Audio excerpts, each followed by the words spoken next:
আল্লাহ রাব্বুল আলামিন সূরা আহজাবের ৫৬ নম্বর আয়াতে বলেন, ইন্নাল্লাহা ওয়া মালাইকাতাহু ইউসাল্লুনা আলান নবী ইয়া আইয়ুহাল্লাযীনা আমানু সাল্লু আলাইহি ওয়া সাল্লিমু তাসলিমা।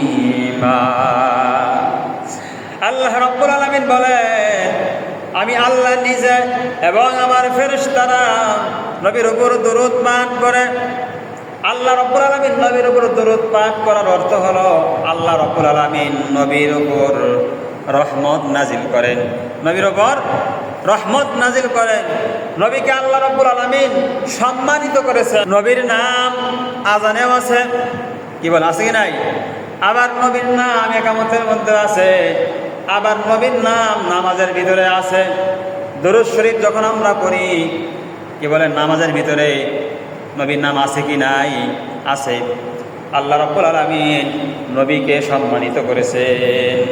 ফেরেশতারা নবীর উপর দরুদ পাঠ করার অর্থ হলো নবীর উপর রহমত নাজিল করার জন্য আল্লাহর কাছে দোয়া করেন। এজন্য আল্লাহ রাব্বুল আলামিন বলেন, ইয়া আইয়ুহাল্লাযীনা আমানু সাল্লু আলাইহি ওয়া সাল্লিমু তাসলিমা। হে ঈমানদারগণ, হে ঈমানদার বান্দা বান্দি, তোমরা নবীর প্রতি দরুদ পাঠ করো। সাল্লু আলাইহি ওয়া সাল্লিমু তাসলিমা, এবং নবীর প্রতি তোমরা সালাম পাঠাও। নবীর উপর দরুদ পাঠ করলে কি লাভ হবে? রাসূলুল্লাহ সাল্লাল্লাহু আলাইহি সাল্লাম হাদিসের মধ্যে বলেছেন, আন আব্দুল্লাহ ইবনে মাসউদ রাদিয়াল্লাহু তাআলা আনহু قال, হযরতে আব্দুল্লাহ ইবনে মাসউদ রাদিয়াল্লাহু তাআলা আনহু থেকে বর্ণিত, তিনি বলেন, আন্না রাসূলুল্লাহ সাল্লাল্লাহু আলাইহি ওয়াসাল্লাম, রাসূলুল্লাহ সাল্লাল্লাহু আলাইহি ওয়াসাল্লাম বলেছেন, আউলান নাসি বি ইয়াউমাল কিয়ামাতি আকসারুহুম আলাইয়া সালাতান। কিয়ামতের দিন মানুষদের মধ্যে ওই মানুষ, ওই ব্যক্তি আমার কাছাকাছি থাকবে যে ব্যক্তি আমার প্রতি বেশি বেশি দরুদ পাঠ করবে। সুবহানাল্লাহ। রাসূলুল্লাহ সাল্লাল্লাহু আলাইহি ওয়াসাল্লাম আরো বলেন, ফামান কানা আকসারুহুম আলাইয়া সালাতান, যে ব্যক্তি আমার প্রতি অধিক পরিমাণে দরুদ পাঠ করবে, কানা আকরাবুহুম মিন্নি মানজিলাতান, কিয়ামতের দিন জান্নাতে ওই ব্যক্তি আমার কাছাকাছি অবস্থান করবে। সুবহানাল্লাহ। রাসূলুল্লাহ সাল্লাল্লাহু আলাইহি ওয়াসাল্লাম আরো বলেন, যখন কোনো ব্যক্তি আমার প্রতি দরুদ সালাম পাঠ করে, তখন আল্লাহ রাব্বুল আলামিন আমার রূহটাকে আমার ভিতরে ফিরিয়ে দেন, যাতে করে আমি তার দরুদ সালামের উত্তর দিতে পারি।